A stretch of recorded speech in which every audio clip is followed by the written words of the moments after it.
Hello friends, कैसे हो? I hope सभी ठीक होंगे। देखो, मैंने कहा आपको पहले कि मैं एक जनहित के लिए जो है वो पब्लिक को जागरूक करने के लिए टॉपिक बनाता हूं। तो मेरा मकसद किसी को भी व्यक्ति को या प्रधान को या उप प्रधान के वार्ड मेंबर को आघात पहुंचाना नहीं है, ना ही किसी पंचायत के बारे में बताना है। मैं तो एक पंचायतों के बारे में बताता हूँ कि धांधलियाँ कहाँ होती हैं। और मैं एक टॉपिक छोड़ता हूँ। तो मैंने एक पिछले कल टॉपिक छोड़ा था कि हाँ, जो प्रधान है उनकी आरटीआई होनी चाहिए कि नहीं होनी चाहिए। तो बहुत से लोगों ने मुझे कमेंट किए, 366 कमेंट आए, 46 जो वो शेयर हुए और 1000 से ऊपर लाइक हुए। तो देखो, मैं सभी कमेंटों का उत्तर तो नहीं दे सकता क्योंकि टाइम बहुत शॉर्ट होता है। तो मैं शॉर्ट जिनके जो प्रश्न मेरे को महत्वपूर्ण लगते हैं उनका मैं जवाब देता हूं। तो कुछ मेरे मित्रों ने बोला है कि देखो, फेसबुक में जो मेरे फ्रेंड है उन्होंने कहा कि दूध का दूध पानी का पानी होना चाहिए।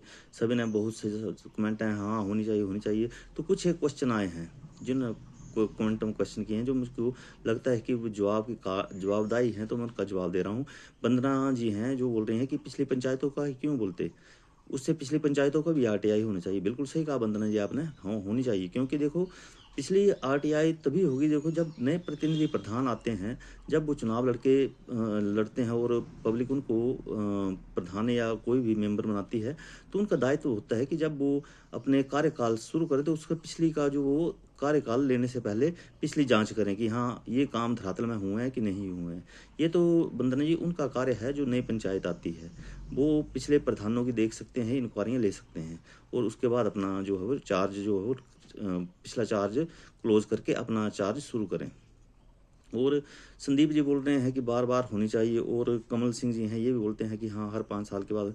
देखो संदीप जी और कमल सिंह जी, देखो एक सरकार को ये नियम चलाने चाहिए कि जैसे जब नॉमिनेशन हम भरते हैं तो उससे पहले जो हम अपनी प्रॉपर्टी की जानकारी देते हैं कि हमारे पास कैश कितना है, ज्वेलरी कितनी है, बैंक बैलेंस कितना है, तो उसी तरह एक क्लोजिंग फार्म होना चाहिए जब 5 साल का कार्यकाल खत्म होता है कि देखो हाँ अब 5 साल का कार्यकाल खत्म हुआ, मेरी प्रॉपर्टी इतनी है और मेरे पास इतनी ज्वेलरी है और मेरे पास ये है, ठीक है। तो एक क्लोजिंग फार्म होना जरूरी है।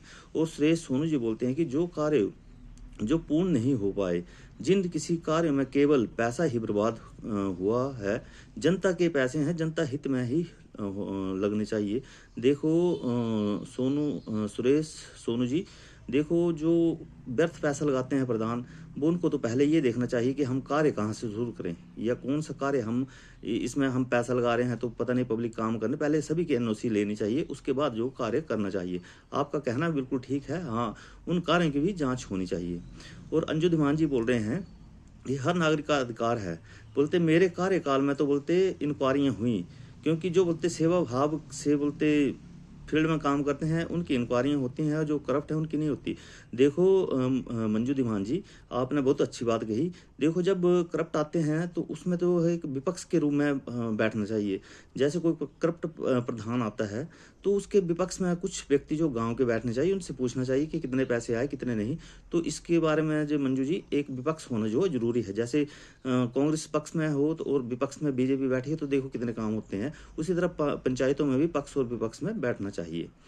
और ज्ञानचंद जी हैं जो बोलते हैं, जो कुछ पर्चे तदी में भेज रहे हैं मेरे को, पता नहीं कौन सी पंचायत से हैं, कि बोलते कुछ घोटाले हैं। सर आप अगर मेरा वीडियो देख रहे हैं तो अगर आप मुझे अपने पर्चे और तदीम में जो भेज रहे हैं उनकी पूरी जानकारी दें कि आप किस पंचायत से हैं।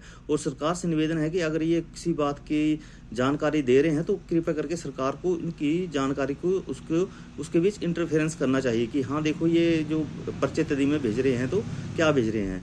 तो ज्ञानचंद जी, मेरी आपसे रिक्वेस्ट है कि आप जो पर्चे दे में मेरे को भेज रहे हैं उसकी जो है वो मेरे को जानकारी दें और किस पंचायत के हैं, मैं अपने ब्लॉग में डालूंगा। और महेश जी बोल रहे हैं कि देखो आप कुछ भी कर लो, बोलते लेकिन पर्दे डालने वाले पंचायत सचिव, ब्लॉक में जई, एसडीओ और बीडीओ बैठे हैं। देखो महेश चंदेल जी, ये बात ऐसी है कि जनता अब उजागर हो रही है। अब जनता जो है वो कोर्ट में जाने का फैसला लेगी। धीरे धीरे सब कुछ जागरूक होता जाएगा और सब ठीक होगा। देखो जैसे जैसे इलेक्शन नज़दीक आते जा रहे हैं और मेरे जो है वो क्वेश्चन और गंभीर होते जा रहे हैं, ठीक है।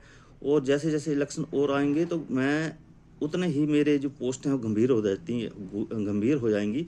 क्योंकि देखो मैंने अगली क्वेश्चन डाल दिया है कि घोटालों की ऐप की जानकारी पब्लिक को चाहिए या नहीं। और ये अगर उनके देखता हूँ क्या व्यूज़ आते हैं, फिर उसके बाद मैं कल इस चीज़ को डालूंगा कि देखो कैसे कैसे घोटाले उजागर होते हैं। तो धन्यवाद है।